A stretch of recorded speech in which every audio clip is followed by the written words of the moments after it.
Here's a project I didn't anticipate. I was going to try to cut a little brush in the backyard today with the John Deere 140. It's a 1970 model, and it won't run. So we're going to fix it. So the first clue we had a problem was when I went and sat down on it, the key had been left on. I wasn't sure if the points were burned or not, but the battery was completely dead. So I jumped it off with the battery charger over there, and I could get it to run on starting fluid, but not on gas. Checked for fuel flow. We had fuel flow.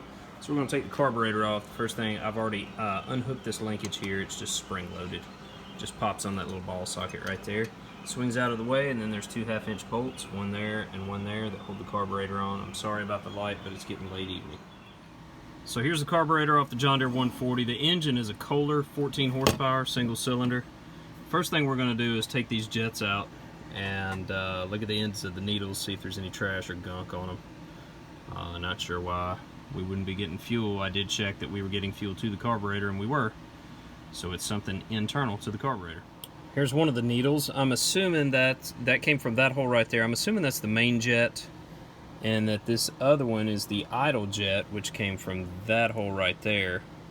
But I'm not sure what's what, so we're going to dig into it a little bit more. That could be an air bleed. We'll just keep trying. I took the float bowl off.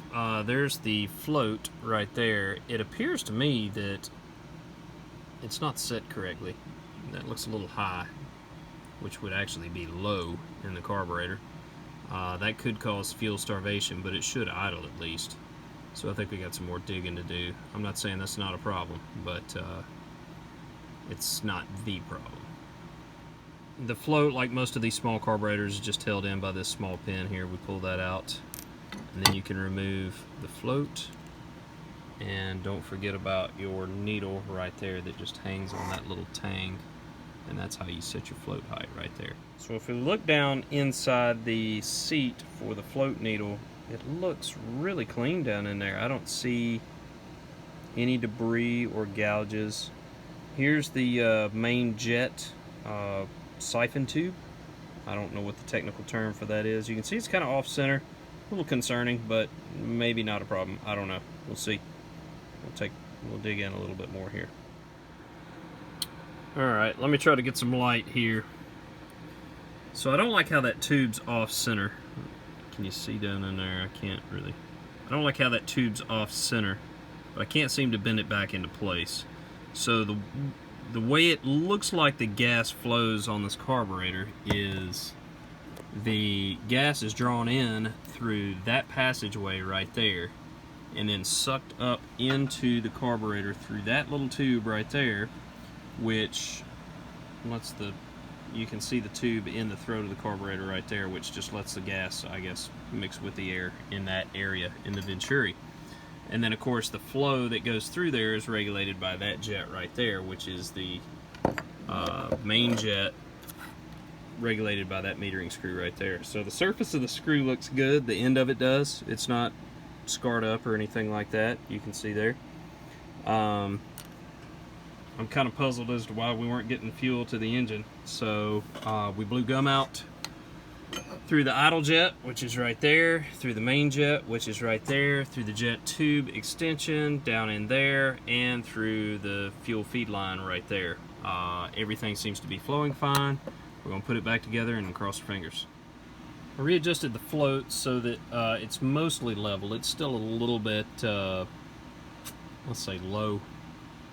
Keep in mind I got it upside down so it looks high. That's actually low. So I moved it about 1/8 of an inch down. We're going to put the bowl back on. I'm going to make sure that the bowl gets seated tight so that it seals up on that surface right there. At one time there may have been a gasket there, but there's definitely not one now.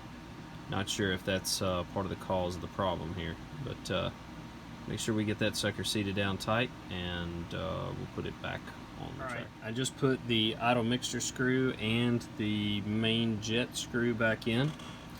I have no idea what the initial settings are, so we're going to take a stab at 2 turns out. So I seated them all the way, backed them out 2 turns. We'll see if that gets us started, and we can fine tune it from there. We're putting the car back on now. The only trick really to getting it on is making sure you get that choke linkage right there installed properly. I took a little shortcut. I didn't take the choke cable off. I just kind of maneuvered the carburetor around out of the way. So we're going to tighten these 2 1/2-inch bolts up and then connect the throttle linkage and give her a try. Alright, fuel line and carb linkage is hooked up. The carburetor should be full of fuel now, so we're going to give it a shot. Moment of truth. Give it a little choke here. About, let's say, half throttle. And let's turn the key and see what happens.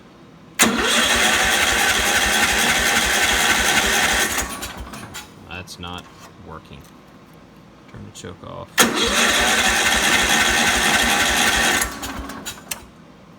Let's check spark. Well, son of a gun, we can get it to run on starter fluid, so we got enough ignition to make that happen, but we can't get it to run on gas. We got plenty of fuel in the fuel filter here. Alright, so on a hunch, I thought maybe there's no gas in the carburetor, maybe it's not gravity feeding for some reason. So I took the hose off the carburetor, and there was gas to the end of the hose, but it wasn't really flowing out. So I hooked it back up to the carburetor. Then I just kind of pressurized the gas tank by blowing into it. Gave it a little bit of pressure, and it fired right up. Idling it like, I don't know, 250 RPM, 500 RPM, something like that. See if we can't tune